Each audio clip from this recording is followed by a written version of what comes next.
Hi everyone, welcome to my YouTube channel Shiksha Diksha. तो चलिए start करते हैं आज की अपनी वीडियो। आज की जो मेरी वीडियो है गाइज, वो है वीडियो के लिए आपके एक बहुत ही इंपॉर्टेंट वीडियो, जिसमें हिंदी के कुछ क्वेश्चंस हम लोग सॉल्व करेंगे और किस तरीके के क्वेश्चन, कैसे एक्सपेक्टेड क्वेश्चन आते हैं, उसी चीज़ के लिए आज मैंने ये वीडियो बनाई है, ताकि आप लोगों को सब कॉन्सेप्ट क्लियर आ जाए। और आज की जो वीडियो है उसमें आपको जो है ऑप्शन भी मैंने रखे हैं, ताकि आपको समझ में आएगा अच्छा कि किस तरीके से ऑप्शन आता है, किस तरीके से क्वेश्चन आते हैं और क्या क्या चीज़ें लगभग पूछी जाती हैं हिंदी में। तो सब कुछ मैंने जितना रख सकती थी आज की इस वीडियो में वो मैंने रखा है। तो आई होप आप लोगों को ये वीडियो बहुत ज़्यादा ही अच्छी लगेगी, लेकिन वीडियो को बीच में बिल्कुल भी मत छोड़िएगा। और अगर अभी तक आपने मेरे चैनल को सब्सक्राइब नहीं किया है तो जल्दी से सब्सक्राइब कर लीजिए, बेल आइकन को प्रेस कर लीजिए।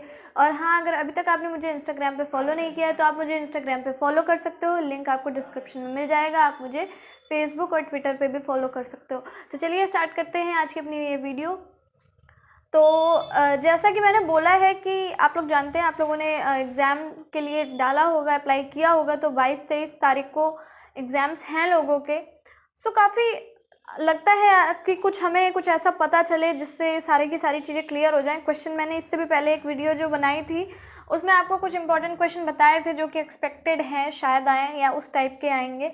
तो अब हम देखते हैं कुछ ऐसे क्वेश्चन जो हिंदी के हैं। अभी तक मैंने हिंदी के क्वेश्चन नहीं करवाए हैं, तो चलिए आज हम उन क्वेश्चंस को देखते हैं। तो देखिए, पहला क्वेश्चन जो लिखा है, अवनी शब्द का विलोम है। इसका मतलब आपकी एक चीज़ क्लियर हो गई कि विलोम भी आपका आता है। तो आपके यूपीएससी के एग्जाम इसी तरीके के होते हैं। तो देखिए, लिखा है अवनी शब्द का विलोम है। पहली बात मैं बता दूं कि अवनी का अर्थ होता है धरती, ठीक है, वसुंधरा, धरती, कुछ भी आप बोले। तो देखिए, धरती का उल्टा क्या हो जाएगा, सिर्फ विलोम पूछा जा रहा है तो क्या हो जाएगा, आकाश या फिर अंबर। तो आप देख सकते हो रसातल, भूतल और पाताल, ये तो सब आपका धरती या धरती से नीचे की बात की गई है। एक ही इसमें ऑप्शन करेक्ट है जो कि है अंबर। अंबर यानी आकाश। तो यानी आपका जो करेक्ट आंसर है वो हो जाएगा अंबर। तो बात क्लियर हो गई, अवनी का मतलब होता है धरती और अवनी का विलोम हो जाएगा अंबर। तो इस तरीके के क्वेश्चन आते हैं। और अभी देख लेते हैं कि कुछ और क्वेश्चन। देखिए, जो सेकंड क्वेश्चन है वो लिखा है, प्रसिद्ध साहित्यकार शैलेश मटियानी का जन्म उत्तराखंड के किस जनपद में हुआ। तो आप देख सकते हो यहाँ पे आपसे उत्तर प्रदेश के किसी जनपद या उत्तराखंड या जितना भी आपका कुछ ऐसा है, देखिए जनपद भी आ सकते हैं। तो इस तरीके से आपसे लेखक और उसके जनपद के बारे में पूछ लिया गया। तो देखिए, लिखा है कि प्रसिद्ध साहित्यकार शैलेश मटियानी का जन्म उत्तराखंड के किस जनपद में हुआ था। तो ये हुआ था अल्मोड़ा जनपद में, ठीक है। उत्तराखंड में जो अल्मोड़ा पड़ता है वहाँ पर इनका जन्म हुआ था। और बाकी के जो ऑप्शन दिए हैं, नैनीताल, पिथौरागढ़, चमोली, ये सब गलत है, ठीक है। नेक्स्ट देख लेते हैं। बिल्कुल सरल सा क्वेश्चन है, लेकिन इसके लिए आपको क्या होना चाहिए, हिंदी वर्णमाला आनी ही चाहिए। देखिए, लिखा है हिंदी शब्दकोश में त्र किस वर्ण के बाद आता है। त्र किस वर्ण के बाद आता है, ठीक है। आप देख सकते हो त, फिर र, फिर ह, और अगर आपको ये लाइन लर्न हो तो छ, त्र और फिर ज्ञा आता है। तो बस क्लियर, आपको ज़्यादा देर रुकना ही नहीं है। छा इज़ द करेक्ट ऑप्शन, ठीक है। ये जो क्षत्रिय वाला छा है, इसी के बाद आपका त्र आता है।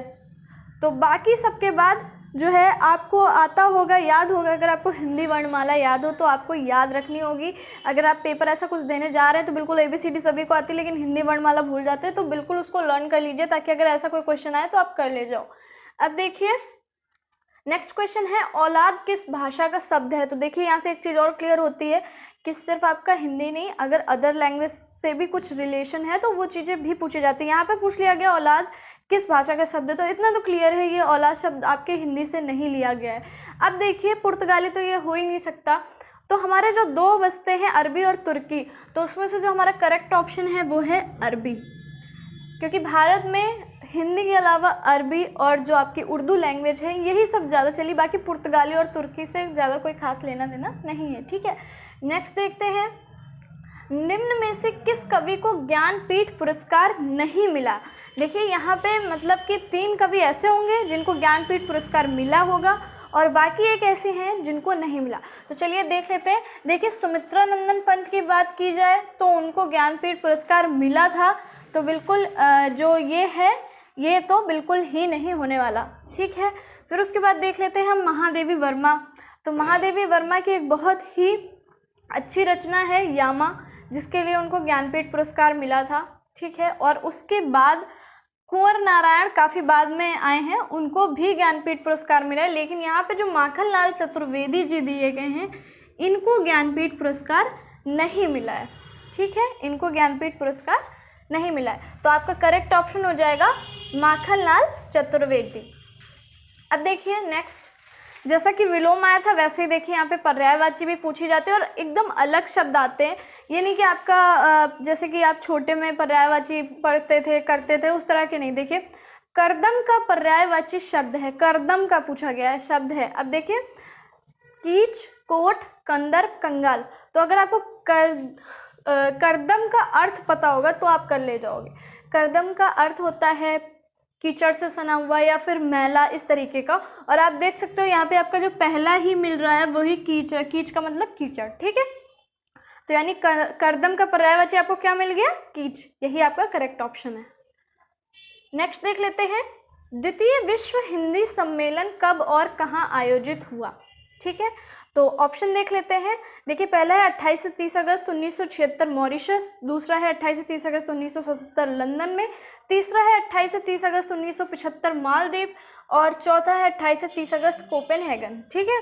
तो करेक्ट ऑप्शन है मॉरिशस में हुआ था 1976 में, 28 से 30 अगस्त 1976 मॉरिशस। और जब पहला आपका विश्व हिंदी सम्मेलन था वो हुआ था नागपुर में, ठीक है, और वो हुआ था 1975 में। तो आपका जो दूसरा हुआ है वो हुआ है मॉरिशस में और हुआ है 1976 में, ठीक है। नेक्स्ट क्वेश्चन हम लोग देखते हैं। देखिए लिखा है हम लोग, जो कि भारतीय दूरदर्शन का एक धारावाहिक था यानी कि एक सीरियल था, की पटकथा का लेखन किया, किसने किया।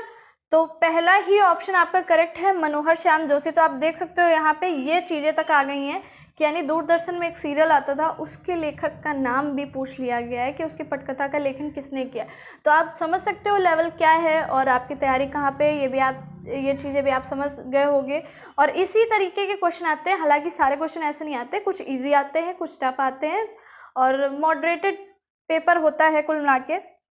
अब देखिए नेक्स्ट क्वेश्चन जो आया है, गरल सुधा रिपु करहि मिताई लोकोक्ति का अर्थ है, ठीक है। 4 ऑप्शन आपके दिए गए और इस लोकोक्ति के बारे में मैं बात कर दूं, दरअसल में एक चौपाई है, प्रवसी नगर कीजय सब काजा, हृदय राखी कौशलपुर राजा, गरल सुधा रिपु करहि मिताई, और इसी तरीके से गोपस सिंधु अनल सितलाई, ऐसे करके आगे इसका बना है। तो ये पूरी की पूरी एक चौपाई है जो कि रामायण में है, जिस समय लंका में हनुमान जी का प्रवेश होता है। तो अगर पूरी चौपाई की मैं बात नहीं कर रही हूँ, यहाँ पे सिर्फ इतनी लोकोक्ति का अर्थ पूछा गया। तो आप देख सकते हो, देखिए लिखा है गरल, गरल का मतलब होता है विष, ठीक है, या फिर जहर। सुधा, सुधा का मतलब होता है अमृत। रिपु, रिपु का मतलब होता है शत्रु यानी कि एनिमी, ठीक है। करहि मिताई यानी कि शत्रु भी दोस्ती कर लेता है और आपका विष भी अमृत के समान हो जाता है। तो यानी इस लोकोक्ति का अर्थ क्या है, पहला ही ऑप्शन आपका करेक्ट है, दो विरोधी स्वभाव का मिलन, जहर और अमृत दोनों आपस में अपोजिट है, ठीक है, और शत्रु और मित्र ये भी आपस में अपोजिट है। तो यानी कि यहाँ पे क्या हो रहा है, हमारा करेक्ट ऑप्शन जो हो जाएगा वो हो जाएगा दो विरोधी स्वभावों का मिलन, ठीक है। तो ये मैंने बताया जैसा कि आपको पूरी चौपाई है, बोला जाता है कि जब श्री राम जी आते हैं, तो इस तरीके का पूरा मतलब इसका अर्थ है। तो मैंने सिर्फ आपको इस लाइन का अर्थ बताया है। इस लाइन का अर्थ अगर आप निकाल ले जाओगे तो आप अपना ऑप्शन टिक कर ले जाओगे कि यहाँ पे क्या है, दो विरोधी स्वभाव वालों का मिलन। बाकी जो आपका ऑप्शन है, दोस्त किसी का सजा किसी को, किसी अनुचित बात का समर्थन, संयोग से काम बनना, ये सब इसमें नहीं होंगे, ठीक है। तो आई होप कि मैंने ज़्यादा क्वेश्चन नहीं रखे थे, छोटी वीडियो है लेकिन आप लोगों को समझ में आई होगी, कुछ आप लोग क्लियर हो गया होगा कि किस तरह की चीज़ें आती हैं। आप देख रहे हो कि जनपद भी आ गया, पूछ लिया गया। जीएस में तो मैंने आपको बताई थी, जीएस के लिए मैं एक वीडियो लाई भी थी जिसमें ऐसे क्वेश्चन दिए हुए थे कि वीडियो के लिए एक्सपेक्टेड क्वेश्चन है ये, तो बिल्कुल ऐसे ही टाइप के क्वेश्चन या उसमें से भी कुछ रखा जा सकता है, कुछ रिपीटेड भी थे। तो आप बस इतना कर लीजिए कि अपना जितना भी मैं वीडियो बनाई है उसको तैयार कर लीजिए, आप अपने पुराने पेपर्स देख लीजिए किस तरीके के क्वेश्चन आए थे, क्योंकि आप तैयारी एकदम बस समझ लीजिए लास्ट है। तो अब आप बहुत कुछ ज़्यादा नया तैयार करने के चक्कर में मत पड़िए। जो आपने तैयार किया है उसको अच्छे से रिवाइज कीजिए, और अगर हाँ आप अगर पेपर देख सकते हो, उसको सॉल्व कर सकते हो तो ज़रूर कीजिए। तो चलिए मिलते हैं अपनी नेक्स्ट वीडियो में, तब तक के लिए पढ़ते रहिए, सीखते रहिए शिक्षा दीक्षा के साथ।